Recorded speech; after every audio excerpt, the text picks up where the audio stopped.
பெரம்பலூர் பக்கத்தில் இருக்கிற துறையூர்ல அரங்கமா தேசிகனுடைய மகானவர் சித்தர், இந்த நூற்றாண்டில் வாழ்ந்த சித்தர் பெருமான், சித்தர்களை வழிபட்ட சித்தர் பெருமான்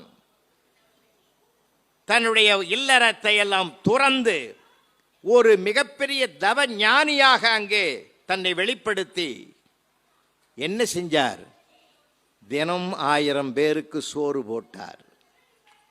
சபை சங்கம் சாலை என்ற 3ஐ உருவாக்கி ஜீவகாருண்ய ஒழுக்கமே மோட்ச சாம்ராஜ்யத்தின் திறவுகோல் என்று வாடிய பயிரை கண்டபோதெல்லாம் வாடிய மகானாக 200 ஆண்டுகளுக்கு முன்பு வாழ்ந்த அருட்பிரகாச வள்ளலாரின் அவதாரமாகவே அந்த மகான் துறையூரிலே அவதரித்து ஓங்கார குடில் என்ற அமைப்பிலே இன்றைக்கும் நீங்கள் வாய்ப்பிருந்தால் அந்த குடிலுக்கு ஒரு முறை போய் பாருங்கள்.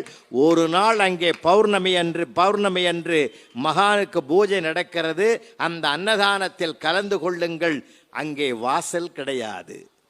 உங்களுக்கு சொன்னாங்களே கதவு பூட்டு கேமரா, கதவு கிடையாது, பூட்டு கிடையாது, வாசல் திறந்த வாசல் தான்.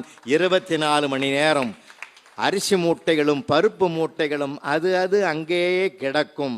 ஒருவர் கூட உதவையும் தொடுவதே கிடையாது.